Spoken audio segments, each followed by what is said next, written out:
Desenterramos o cadáver de uma curandeira, ou bruxa, como alguns diziam. Dona Rosa a chamavam. Sua fama a precedeu, ecoando nos sussurros assustados daqueles que ousavam mencionar seu nome. Não estávamos preparados para o que encontramos naquele dia abrasador, naquele cemitério ensolarado e amaldiçoado. O calor era sufocante, quase palpável, como uma névoa opressora que grudava na pele. O suor escorria sem parar, misturando-se à poeira que pairava no ar, uma poeira vermelha e fina, como terra misturada a sangue. Lembro-me do cheiro, acre, metálico e nauseante. Estávamos abrindo caminho para uma nova estrada, demoliando o cemitério velho, um erro que ainda assombra meus pesadelos. Era mais do que demolir pedras. Estávamos mexendo com algo muito mais antigo, muito mais sombrio. Aquele lugar parecia seguro, até que percebemos que não estávamos sozinhos. Aquele dia começou como qualquer outro, mas terminou em um inferno de pesadelos e sangue. A cada tremor de terra, a cada grito que rasgava a noite, a cada olhar vazio que surgia das sombras, a certeza se instalava. Havíamos despertado algo que jamais deveria ter sido perturbado. E agora, a escuridão não só nos rodeia, como nos habita. O medo era um nó na garganta de cada um. Não era o medo da morte, mas algo pior. Algo ancestral que se infiltrava em nossos ossos, em nossas almas. Sentimos a mudança no ar, o pressentimento da tragédia pairando sobre nós, como um corvo faminto. E noite após noite, os sussurros, antes discretos, tornaram-se gritos ensurdecedores, ecoando os lamentos dos mortos. Era um coro de vozes, fúnebres e aterrorizantes, que só nós, os envolvidos naquela blasfêmia, podíamos ouvir. As paredes do silêncio pareciam se romper com as lamentações e implorações daqueles que estavam sendo tirados de seu descanso eterno. O peso da culpa era quase físico, uma pressão esmagadora que nos lembrava a cada instante da gravidade de nossos atos. As máquinas rugiam, mas eram abafadas pelos sussurros de desespero que vinham da vila. A cada pá de terra removida, a cada ossada exposta ao sol impiedoso, a revolta crescia. Não eram apenas protestos, eram gemidos de dor, prenúncios de algo muito pior. Dona Trine, uma velha com olhos que pareciam ter visto séculos de escuridão, profetizou desgraças. Disse que estávamos profanando um lugar sagrado, que a ira de Dona Rosa se abateria sobre nós. Ninguém a ouviu. Ou melhor, ninguém quis ouvir. A ganância cegou nossos olhos para os sinais, para as advertências sussurradas pelo vento. Sua voz era rouca, carregada de um peso que parecia pesar sobre nós, como se estivéssemos sendo esmagados pela própria terra. Cada palavra era uma sentença, um prenúncio de sofrimento. A lembrança de suas palavras e de seu olhar gélido ainda hoje me assombra, como um espectro que não me deixa em paz. Ela não era apenas uma velha louca. Ela era a personificação do medo e da profecia, um aviso que ignoramos por nossa própria conta e risco. Dona Trini era uma figura imponente, apesar da idade avançada. Seus olhos, fundos e escuros como poços sem fundo, pareciam penetrar em nossas almas, lendo nossos medos mais profundos. Ela não gritou, não implorou. Falou em um tom baixo, quase um sussurro, mas suas palavras ecoaram com o peso de 1000 trovões. Era uma advertência, uma profecia de desgraça. Mencionou Dona Rosa, uma curandeira poderosa, mas com uma reputação sombria, envolta em mistério e lendas de magia negra. Disseram que ela possuía poderes sobrenaturais, que podia controlar os elementos, invocar espíritos e lançar maldições terríveis. A velha mulher disse que a fúria de Dona Rosa se abateria sobre nós, pois estávamos mexendo com algo que não nos pertencia. O túmulo de Dona Rosa foi encontrado em meio a outros, mas era diferente. Não era uma simples sepultura. Era um mausoléu peculiar. quase uma fortaleza, construído com pedras escuras e úmidas, coberto por símbolos estranhos que pareciam pulsar com uma energia sombria. Eram gravuras grotescas, quase demoníacas, que me causaram um calafrio profundo. Correntes pesadas, enferrujadas pelo tempo, prendiam a pesada tampa de pedra. Pareciam tão antigas quanto a própria sepultura, resistindo ao tempo e ao esquecimento. Eram grossas e retorcidas, como se tivessem sido colocadas ali para aprisionar algo terrível e poderoso, algo que não deveria ser libertado. A atmosfera era opressora, carregada de uma energia negativa palpável. Sentíamos uma pressão estranha, uma sensação de que estávamos violando algo sagrado e proibido. Mesmo antes de abrir a sepultura, o medo já era insuportável, um pressentimento frio e aterrorizante que congelava o sangue nas veias. Era mais do que medo. Era uma intuição profunda de que estávamos prestes a cometer um erro fatal. Apesar de todos os alertas, apesar do pressentimento de desgraça que pairava no ar, a curiosidade insana se sobrepôs ao medo. A decisão foi tomada na pressa, sem pensar nas consequências, como se o destino pudesse ser desafiado sem punição. Um erro grave que pagamos caro.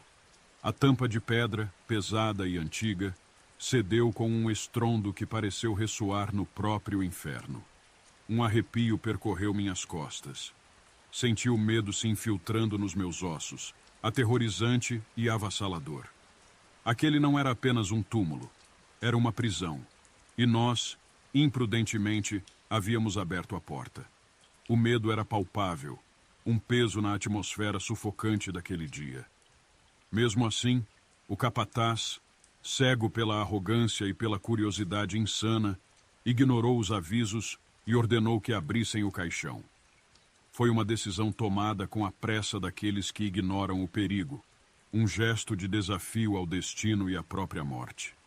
Era um objeto estranho, fora do comum, que não se parecia com nada que eu já tivesse visto. Não era simplesmente um vaso antigo, era um receptáculo, uma espécie de câmara selada que guardava algo antigo e profundamente perturbador. O simples ato de olhar para ele provocava um mal-estar profundo, um pressentimento de perigo iminente. Dentro do caixão não havia nada além de um vaso de barro escuro, quase negro, selado com uma argamassa estranha e resistente. Era uma peça antiga, misteriosa, que emanava uma aura de poder e de algo profundamente inquietante. Não havia inscrições nem desenhos, apenas uma superfície lisa e opaca, que parecia guardar segredos obscuros. Havia uma aura de poder emanando do vaso, como se ele contivesse algo muito mais antigo do que a própria sepultura. Uma força sombria parecia envolvê-lo, quase a palpitar, um presságio de algo maligno e perigoso. E era algo muito além da nossa compreensão, algo que pertencia a um mundo distante e misterioso. Ao rompermos o lacre do vaso, algo terrível aconteceu. Um odor fétido e nauseabundo invadiu o ar, sufocante, impossibilitando a respiração. Não era o cheiro de carne em decomposição. Era algo muito pior, algo antigo e profundamente maligno, emanando do mais profundo dos infernos. Era um cheiro tão horrível, tão repulsivo, que nos fez vomitar, que nos paralisou de horror. Senti o suor frio escorrer pela minha espinha, enquanto uma onda de náusea me tomava. Era como se o próprio abismo se tivesse aberto, lançando sobre nós uma maldição pestilencial. Um odor que jamais esquecerei e que ainda hoje me assombra em meus pesadelos. O ar ficou irrespirável. Um cheiro fétido, nauseante, invadiu nossos pulmões, queimando nossas narinas e nos arrancando gemidos de horror. Era um odor pútrido, de morte e decomposição, como se as próprias entranhas da terra tivessem sido abertas, expelidas em um torrente de pestilência. Era o cheiro do inferno. O chão estremeceu sob nossos pés, um tremor violento que nos jogou ao chão. Não foi um terremoto comum. Foi algo mais profundo, mais maligno, como se a própria terra estivesse em convulsão. Um vento gélido e cortante varreu a paisagem desolada, carregando consigo um cheiro nauseante de enxofre. A terra tremeu, um tremor leve a princípio, que logo se intensificou, tornando-se uma vibração violenta que sacudia nossos ossos. As árvores ao redor se contorciam como se estivessem vivas, seus galhos retorcidos em agonia, balançando freneticamente, como se estivessem tentando se libertar de algo terrível. Um vento frio e cortante, carregado de um cheiro nauseabundo, varreu a região, chicoteando nossos rostos com violência. Era um vento infernal, um prenúncio de desgraça que nos gelava até os ossos. Era o prenúncio de algo muito pior, algo que estava para acontecer. Eram círculos de luz fantasmagórica, flutuando na escuridão, como se fossem olhos de algum ser imenso e terrível que nos observava do outro lado da realidade. Uma sensação de estar sendo vigiado, de estar cercado por algo invisível e maligno, tomou conta de nós, paralisando-nos de medo. A noite caiu sobre nós como um manto pesado, carregado de uma escuridão opressora. Mas não era uma escuridão comum. Era uma escuridão viva, palpitante, que parecia nos observar, nos julgar. Então, os vimos.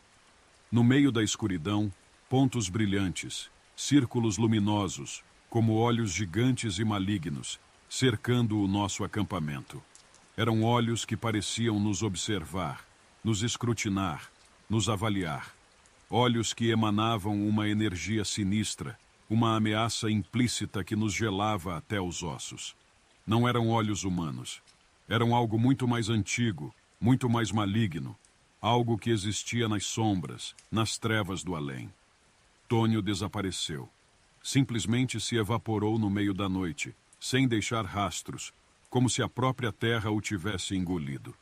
O medo se instalou, frio e penetrante, um pressentimento de tragédia que nos gelava a alma.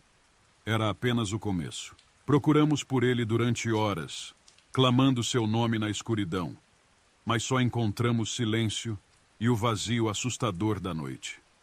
O pavor era quase físico, uma pressão que nos esmagava, nos lembrando da nossa fragilidade diante daquilo que estava acontecendo.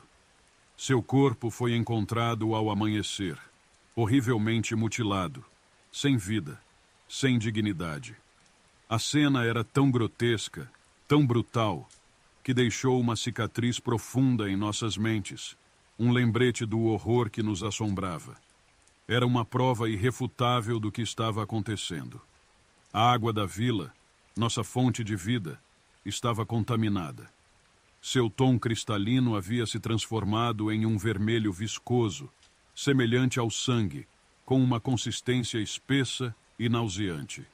Era um líquido maligno, carregado de uma energia sinistra, que exalava um odor pútrido. Era uma água contaminada, um líquido viscoso e vermelho sangue, que exala um cheiro fétido de morte e enxofre. Um sinal claro de que algo horrível havia se apoderado do nosso mundo, contaminando nossa fonte de vida. O pânico se espalhou como um incêndio. O cheiro era insuportável, uma mistura de sangue, podridão e enxofre que impregnava o ar, sufocando-nos. Era um odor infernal que penetrava em nossos ossos, nos lembrando da presença sinistra que nos assombrava. Era o cheiro da morte, da corrupção, do fim dos tempos. Uma figura surgiu do meio das sepulturas. Era uma silhueta imponente, vestida em um longo robe vermelho sangue, que parecia absorver a luz, como se fosse feito de sombras e escuridão. Seu rosto estava oculto pelas dobras do tecido, mas sua presença era aterrorizante, opressora. Era uma aparição aterradora, uma figura que parecia ter emergido das profundezas do inferno, uma encarnação do mal que nos observava com olhos frios e vazios. Sua presença emanava uma aura de poder e maldade, nos deixando paralisados de terror, incapazes de mover um músculo. Falava em uma língua que não conhecíamos, uma sequência de sons guturais e ameaçadores. A língua era desconhecida, inumana, um som gutural e aterrorizante que ecoava na noite como um rugido infernal. Não eram palavras, eram sons que cortavam a alma, prenúncios de sofrimento e destruição. Um idioma que não pertencia a este mundo. Mãos invisíveis surgiram do solo, agarrando nossos companheiros, puxando-os para as profundezas da terra. Não houve luta, nem resistência, apenas um grito abafado, seguido de um silêncio ensurdecedor. A terra tremia com violência, como se estivesse em convulsões, abrindo-se para engolir suas vítimas. Era um terror silencioso, mas palpável, que nos paralisava de medo. Víamos nossos companheiros sendo arrastados para baixo, desaparecendo nas entranhas da terra, sem que pudéssemos fazer nada. A impotência era a pior das torturas, uma sensação que ainda hoje me assombra. Os gritos eram sobrenaturais, agonizantes, ecoando pelas trevas como se fossem os lamentos das próprias profundezas do inferno. Eram sons que penetravam a alma, causando um terror visceral, uma sensação de impotência diante de uma força incontrolável. Era o desespero em sua forma mais pura. O sono se tornou um inimigo, um campo de batalha onde nossas mentes eram atormentadas por visões terríveis. Víamos os rostos dos mortos, seus olhos vazios nos encarando, seus lábios movendo-se em murmúrios inaudíveis, seus dedos ossudos se estendendo para nos agarrar. Os sobreviventes foram assombrados por pesadelos horríveis, visões perturbadoras que nos perseguiam mesmo em nossos momentos de vigília.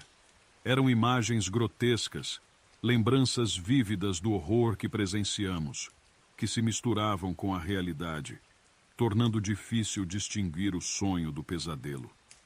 Elas sussurravam ameaças em uma língua que não compreendíamos, mas que penetrava em nossos corações como facas afiadas. Eram sussurros gélidos, carregados de um ódio ancestral, que ecoavam em nossos ouvidos, mesmo quando estávamos acordados. As mulheres em vermelho, como se fossem os espectros da maldição, nos assombravam, prometendo vingança. A conclusão é simples, mas terrível. Alguns lugares são sagrados. Algumas almas teimosamente se recusam a descansar em paz. Mexemos com forças que estavam adormecidas, e o preço foi alto. Um preço pago em sangue, sofrimento e terror. E às vezes, a punição é pior que a morte. A verdade permaneceu silenciada, uma sentença sem apelação escrita na própria terra. Não havia heróis nem vencedores. Apenas sobreviventes assombrados por um passado que não conseguimos apagar. Um passado que nos persegue até hoje. A memória daqueles olhos, daquela maldição, ainda me assombra. A terra cobrou seu preço. Aqueles que ousaram perturbar seu sono foram engolidos pela escuridão. Suas almas perdidas nas profundezas do além. Ficamos com a lembrança do horror, com a certeza de que algumas coisas são melhor deixadas intocadas, adormecidas no esquecimento.